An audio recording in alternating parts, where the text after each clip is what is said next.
News pole বাংলার Facebook পেজে আপনাদের সকলকে স্বাগত। সকলকে আগাম রথযাত্রার অনেক অনেক শুভেচ্ছা অভিনন্দন। এই মুহূর্তে আমি আছি দক্ষিণ 24 পরগনার বারুইপুরে। বারুইপুর রথযাত্রা 350 বছরেরও বেশি ঐতিহ্যবাহী এই রথযাত্রা।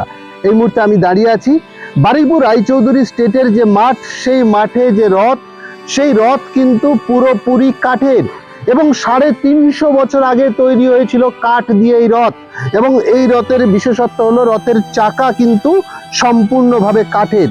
যে কাঠ দিয়ে তৈরি করা হয়েছিল, ঈশ্বরের কৃপায় এখনো পর্যন্ত কিন্তু সেই রথ 350 বছর ধরে নিজের মহিমায় দাঁড়িয়ে আছেন অক্ষত অবস্থায়।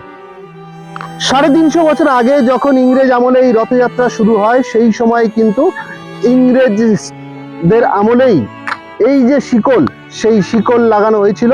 যেহেতু কাঠের রথ, তাই দড়ির পরিবর্তে শিকল দেওয়া হয়েছিল। শিকল দিয়েই টানা হয় কাঠের রথ। আমাদের রথযাত্রা 350 বছরের। প্রথমে আমাদের এটা রাজবল্লভ রায়চৌধুরী, তারই আমরা বংশধর।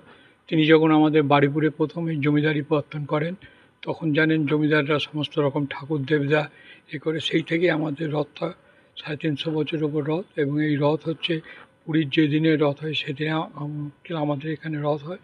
এবং রথে আমাদের রাসমাঠ আছে বাড়ির সামনে, বিরাট মাঠ, সেখানে সমস্ত বিভিন্ন ধরনের দোকান বসে। তারা সারা জীবনের জীবিকা নির্ভর করে এই দোকানের আয়ের ওপর। এবং এইভাবে আমরা রথ চালাই। আমাদের নাট মন্দির থেকে প্রসেশন করে, আগেকার দিনে যেমন ঢোল কাঁসর দিয়ে আমরা প্রসেশন করে রথে যায়। 9 দিন পরে মাসির বাড়ি থেকে আবার ফেরত আসে। এইভাবে আমরা রথের উৎসবটা চালিয়ে যাচ্ছি এবং যতদিন থাকবো চালিয়ে যাব। রাজপুত থেকে বারুইপুর? হ্যাঁ, রাজপুত থেকে আমাদের একটা অংশ রাজপুরে ছিল, সেখান থেকে আমরা চলে আসি আমাদের এইখানেই রাজবল্লভ রায়চৌধুরী এইখানেই প্রতিষ্ঠা করেন সমস্ত, সেইভাবেই চলে আসছে। রথের কি কোনো বিশেষ মাহাত্ম্য রয়েছে? রথের মাহাত্ম্য মানে এই পুরীর যেদিন হয়, মাহাত্ম্য বলতে এইসব বিভিন্ন লোকের সমাগম হয়, বিভিন্ন লোকেরা এখানে আসেন এবং রায়চৌধুরীদের রথ দেখবো, বাবুদের রথ দেখবো বলে তারা গ্রামে গঞ্জ থেকে সব ছুটে আসে। এবং আমাদের এখানে প্রায় 70 থেকে 80 হাজার মতো লোক হয় এবং সারা রাত্রি ধরে এই প্রোগ্রামটা চলে। এইভাবেই চালিয়ে যাচ্ছে। অন্য রথে আমরা দেখেছি দড়ি, এই রথে শিকল কেন? না, যেহেতু এই রথটা যায় হচ্ছে কাঠের চাকার ওপর, 12টা চাকা আছে, তার ওপর দিয়ে যায়, মাঠের ওপর দিয়ে যায় বলে লোহার চাকা এখানে সম্ভব নয়। যে কোনো এটা খেলার মাঠ, তো লোহার চাকা হলে বসে যাবে, সেই জন্য তখনকার দিনে পূর্বপুরুষরা এইভাবে কাঠের চাকা করে এইভাবেই রথ চালিয়ে যাচ্ছে।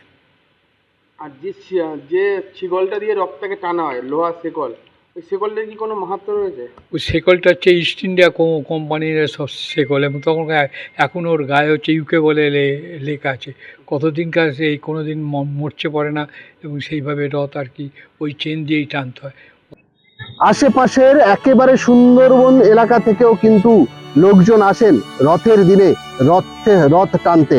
কারণ এই রথের মহত্ব হলো একেবারে পুরীর জগন্নাথ ধামের যে রথযাত্রা, সেই দিনই বারুইপুরের চৌধুরী পরিবারের এই রথযাত্রা হয়।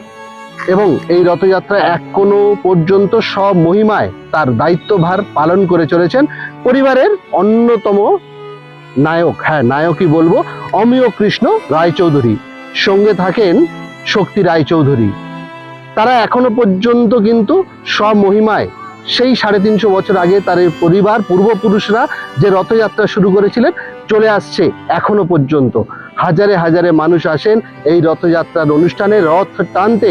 একেবারে রথযাত্রার দিন থেকে আরম্ভ করে প্রায় 20 দিন পর্যন্ত চলে। মনোহারি দোকান থেকে আরম্ভ করে খাবার দোকান, গাছের একটা বড় বাজার বসে এই রথযাত্রা উপলক্ষে। সবাই আসেন বারুইপুরের এই 350 বছরের ঐতিহ্যবাহী রথযাত্রা দেখতে। আপনারাও আসুন বারুইপুরের রথ দেখতে। বারুইপুর থেকে ক্যামেরায় প্রিয়র সাথে জাহেদ মিস্ত্রি, নিউজ পোল বাংলা।